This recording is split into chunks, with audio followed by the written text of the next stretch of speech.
Good morning students. இன்றைக்கி electric potential அப்படின்னு என்னன்ற டாபிக் பார்க்க போகிறோம். தமிழில் மின்னழுத்தம் அப்படின்னு சொல்லுவோம். அதுக்கு ஃபஸ்ட்டு வி கன்சிடர் இந்த எலக்ட்ரிக் ஃபீல்ட். இது ஒரு electric field. So this is the electric field E vector along this direction. இந்த எலக்ட்ரிக் ஃபீல்டில் I am going to consider 2 points A and B. Why I am going to consider 2 points? எதுக்காக 2 points நான் consider பண்ணுவோம்? இந்த மின்புலத்தில் முதல்ல ஒரு 2 point நான் consider பண்ணியிருக்கேன். கண்டிப்பாக இந்த 2 பாயிண்ட்லையுமே ஃபீல்டு இருக்கும். இந்த பாயிண்டில் இருக்க ஃபீல்டு வந்து EA, இந்த பாயிண்டில் இருக்க ஃபீல்டு வந்து EB. நம்ம ஆல்ரெடி பழைய கிளாஸில் ப்ரீவியஸ் கிளாஸில் நம்ம பார்த்துருக்கோம். இப்போ இந்த இடத்துல எலக்ட்ரிக் பொட்டென்ஷியல் அப்படிங்கிற டேர்ம் இருந்தாலும் ஃபிசிக்ஸில் ஆக்சுவலாக நம்ம படிக்கிறது பொட்டென்ஷியல் டிஃப்ரென்ஸ். டிஃப்ரென்ஸு சொன்னாவே ஏதாவது 2 புள்ளிகளுக்கு இடைப்பட்ட அந்த வேறுபாடு, அதான் பொட்டென்ஷியல் டிஃப்ரென்ஸ். அப்போ உதாரணத்துக்கு பொட்டென்ஷியலுங்கிற டேர்ம் இருந்தாலுமே we are strictly speaking about the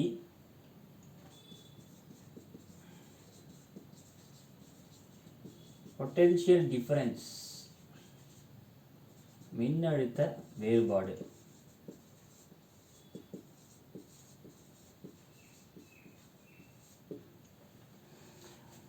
இதுதான் நம்ம மீன் பண்ணுறோம்.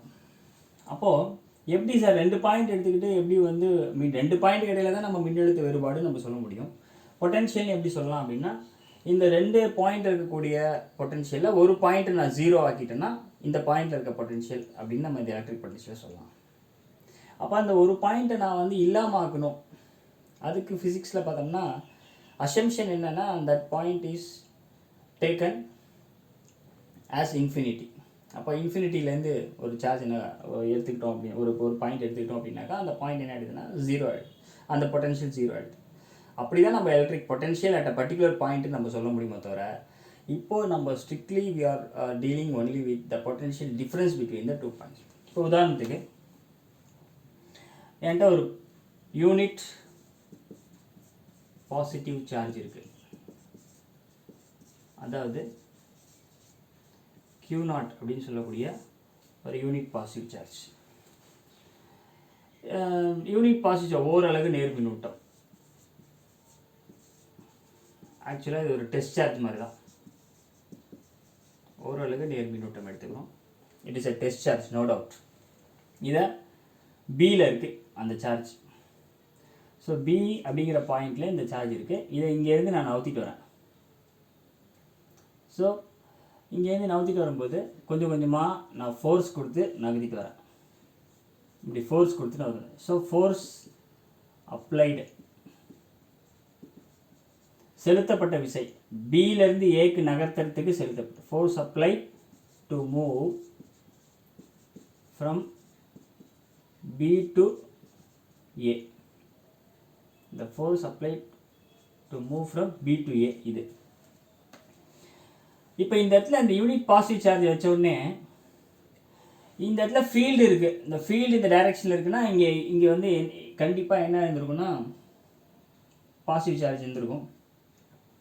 அப்போ இந்த பாசிட்டிவ் சார்ஜ் இப்போ இந்த இடத்துல இந்த ஃபீல்ட் லைன்ஸ் எங்கேருந்து வந்திருக்குன்னா இங்கேருந்து வந்திருக்கும். இங்கே இருக்கக்கூடிய ப்ளஸ்லேருந்து வந்துருக்கும். ஸோ இங்கே என்ன அந்த ஃபீல்ட் லைன்ஸ் கிளம்பி வந்திருக்கு. அப்போ இங்கே ப்ளஸ் இருக்குது, இங்கேயும் ப்ளஸ் இருக்குது. ஸோ இது அவ்வளோ ஈஸியாக நான் ஃபோர்ஸ் கொடுத்து நகர்த்த முடியாது.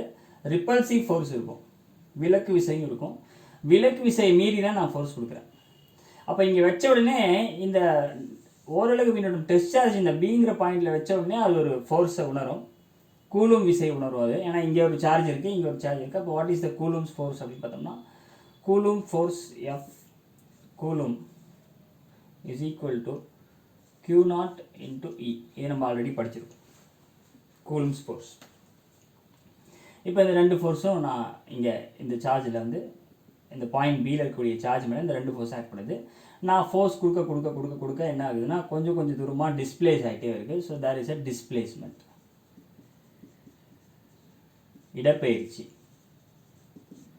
அப்போ எந்த ஒரு பொருள் மேலே நான் எந்த ஒரு ஆப்ஜெக்ட் மேலே ஒரு ஃபோர்ஸ் கொடுத்தேன்னா அது ஒரு டிஸ்பிளேஸ்மெண்ட்டுக்கு உட்படுது. அந்த டிஸ்பிளேஸ்மெண்ட்டும் ஃபோர்ஸும் சேர்ந்துச்சுன்னா நமக்கு என்ன கிடைக்குதுன்னா செய்யப்பட்ட வேலை கிடைக்குது, work. So work done is equal to force into displacement. Yes. இப்போ உதாரணத்துக்கு இந்த பிங்கிற பாயிண்ட்லேருந்து ஏங்கிற பாயிண்ட்டுக்கு இந்த சார்ஜை கொண்டு வரதுக்கு எவ்வளோ ஃபோர்ஸ் கொடுத்து எவ்வளோ டிஸ்பிளேஸ்மெண்ட் பண்ணியிருக்கேங்கிறத பார்த்தா பி டு ஏ செஞ்ச ஒர்க் டன் கிடைச்சிடும். இதான் இந்த ஒர்க் டன் தான் இந்த இரண்டு புள்ளிகளுக்கு இடைப்பட்ட மின்னழுத்தமாக அங்கே இருக்க போகுது. அதாவது this work done is nothing but potential difference between the 2 points. Okay, உதாரணத்துக்கு ஒரு எக்ஸாம்பிள். பிங்கிற பாயிண்டில் I am having 100 joules of energy. என்கிட்ட 100 எனர்ஜி இருக்குது, 100 ஜூல்ஸ் ஆஃப் எனர்ஜி இருக்குது. இதை நான் அப்படி நவுத்திட்டு வரேன். ஏங்கிற பாயிண்ட்டுக்கு நவுத்திட்டு வரும்போது இங்கே எவ்வளோ எனர்ஜி இருக்குதுன்னு பார்த்தா 80 எனர்ஜி தான், 80 ஜூல்ஸ் ஆஃப் எனர்ஜி இருக்குது. அப்போ எவ்வளோ எனர்ஜி ஸ்பெண்ட் அப்படின்னு பார்த்தோம்னா 20 ஜூல் இஸ் ஸ்பெண்ட். அப்போ இந்த 20 joule is used to work done. வேலை செய்யப்படுவதற்கு இந்த 20 ஜூல் யூஸ் ஆகிருக்கு. அப்போ இங்கே 100, இங்கே 80. அப்போ 20 கண்டிப்பாக ஒர்க் டனுக்கு யூட்டிலைஸ் பண்ணியிருக்கோம். ஓகே, இப்போது இந்த ஒர்க் டன் இங்கேருந்து இங்கே செய்யறதுக்கு நான் எவ்வளோ ஜூல்ஸ் ஆஃப் எனர்ஜியை ஸ்பெண்ட் பண்ணியிருக்கேன். Law of conservation of energy, ஆற்றல் அழிவின்மை விதிகள் என்ன சொல்கிறாங்கன்னா எனர்ஜியை அழிக்கவோ ஆக்கவோ முடியாது. அப்போ இந்த எனர்ஜி எங்கே போயிருக்கோம்? இந்த எனர்ஜி தான் இந்த 2 பாயிண்ட்டுக்கு இடையில் உள்ள பொட்டன்ஷியல் டிஃபரன்ஸாக இருக்குதுன்னு சொன்னேன். அதே வேலை தான் இந்த பிங்கிற பாயிண்ட்லேருந்து ஏங்கிற பாயிண்ட்டுக்கு நான் இங்கே நவுத்திட்டு வந்து இங்கே வச்சுட்டேன் அப்படின்னா இந்த கியூங்கிற பாசிட்டிவ் சார்ஜ் இங்கே ஏக்கு நவுத்திட்டு வந்து வச்சதுக்கப்புறம் ஏங்கிற பாயிண்டில் பொட்டன்ஷியல் எனர்ஜியாக ஸ்டோர் ஆகிருக்கும். இதுதான் பொட்டன்ஷியல் டிஃபரன்ஸ், பொட்டன்ஷியல் எனர்ஜி. மின்னழுத்தம், மின்னழுத்த வேறுபாடு, மின்னழுத்த ஆற்றல். ஸோ மின்னழுத்த ஆற்றலுக்கும் மின்னழுத்த வேறுபாடுக்கும் ரொம்ப பெரிய டிஃபரன்ஸ்லாம் எதுவும் இல்லை. ரெண்டுமே செய்யப்பட்ட வேலையை சார்ந்து தான் அமைகிறது. இன்னொன்று, மின்னழுத்த வேறுபாடு பொட்டன்ஷியல் டிஃபரன்ஸ்னால் வோல்ட்டில் சொல்லுவோம் இதோட யூனிட்டை. இதுவே ஆற்றல் அப்படின்னு சொல்லிட்டோம்னா, மின்னழுத்த ஆற்றல்னு சொல்லிட்டோம்னா ஜூலில் சொல்ல போகிறோம். அவ்வளோதான் வித்தியாசம். டிஃப்ரென்ஸ்னால் வோல்ட், பொட்டன்ஷியல்னா வோல்ட்டில் சொல்ல போகிறோம், பொட்டன்ஷியல் எனர்ஜினா ஜூல்ஸில் சொல்ல போகிறோம், எஸ்ஐ யூனிட்ஸ். ஓகே, இப்போது நான் இப்போ எனக்கு என்ன ஒரு விஷயம் தெரிஞ்சிருக்கு அப்படின்னா, இந்த ஒர்க் டனுக்கு ஃபார்முலா என்ன? Work done is equal to force into டிஸ்பிளேஸ்மெண்ட்னு நான் சொல்லியிருக்கேன். நம்ம ஆல்ரெடி எஃப் எவ்வளோன்னு பார்த்துட்டோம், Q0. Q0ங்கிறது இங்கே என்னன்னு நான் சொல்லிட்டேன், யூனிட் பாசிட்டிவ் சார்ஜ். அப்போ இங்கே என்ன ஆகிடுதுன்னா எஃப் இஸ் ஈக்குவல் டு ஈன்னு ஆகிடுது. அப்போ இந்த ஃபோர்ஸ் தான் அந்த இடத்துல எலக்ட்ரிக் ஃபீல்டை நிர்ணயிக்குது. இதை நான் நம்முடைய ப்ரீவியஸ் கிளாஸ்லேயே நான் இதை பற்றி நான் சொல்லியிருக்கேன். Simply calculating the force at any particular point by moving a charge, we can define the electric field strength at that point. அப்படின்னு நம்ம டெஃபினிஷன் பிரகாரம் நம்ம போன ப்ரீவியஸ் கிளாஸில் நம்ம பார்த்துருக்கோம். அப்போது இது 1 ஆகிடுது. அப்போ F is equal to Eன்னு வந்துடுது. அப்போ இந்த இடத்துல force work done is equal to force into டிஸ்பிளேஸ்மெண்ட்டுங்கிற இந்த ஈக்குவேஷனில் எஃப்க்கு பதிலாக இ போட்டுடலாம். இ சப்போஸ் ஸ்மால் டிஸ்பிளேஸ்மெண்ட் எடுத்துக்கிறேன், இங்கேருந்து இங்கே dx தூரம் நவுத்துறேன்னு வச்சுக்கோங்க. இந்த dx தூரம் நவுத்துறதுக்கு கண்டிப்பாக இது ஒரு மிகச்சிறிய தொலைவு அப்படிங்கிறதுனால செய்யப்பட்ட வேலையும் மிகச்சிறிய வேலையாக தான் இருக்கும். அப்போ அதை dwன்னு எடுத்துக்கலாம், dw. So dw is equal to E into dx. dw is equal to E into dx. இன்னொன்று பார்க்கணும், எப்படி நான் இந்த வேலையை செய்கிறேன் அப்படிங்கிறத பார்க்கணும். இங்கே ப்ளஸ் சார்ஜ் இருக்குது, இங்கே பாசிட்டிவ் சார்ஜை கொண்டு வரேன். So against the force of repulsion வேலை செஞ்சுருக்கேன். ஸோ இங்கே மைனஸ் இ இன்ட்டு டிஎக்ஸ் போடலாம். இங்கே என்ன பண்ணலாம்? So dw is equal to minus E into dx போடலாம். இந்த எதிர்குறி எதை குறிக்கிறது அப்படின்னு கேட்டால் எகெயின்ஸ்ட் தி எலக்ட்ரிக் ஃபீல்ட். மின்புலத்தின் திசை இந்த பக்கம் செயல்படுது, இதுதான் மின்புலத்தின் திசை. ஆனால் நான் இந்த பக்கம் நவுத்திட்டு போகிறேன். So opposite to the direction of electric field நான் வேலை செஞ்சுருக்கேங்கிறத இந்த நெகட்டிவ் சைன் வந்து நமக்கு சொல்லுது. அப்போது ஃபீல்டு நம்ம ஆல்ரெடி பார்த்தோம், மின்புலம்னு ஒன்று இருக்குது. அந்த எலக்ட்ரிக் ஃபீல்டில் புதுசாக ஒரு கேரக்டரிஸ்டிக் ப்ராப்பர்ட்டி நான் இப்போ 2 பாயிண்ட்டை எடுத்துக்கிட்டு அந்த கேரக்டரிஸ்டிக்ஸ் என்னங்கிறது நான் டிஃபைன் பண்ணுறேன், பொட்டென்ஷியல்னு டிஃபைன் பண்ணுறேன்.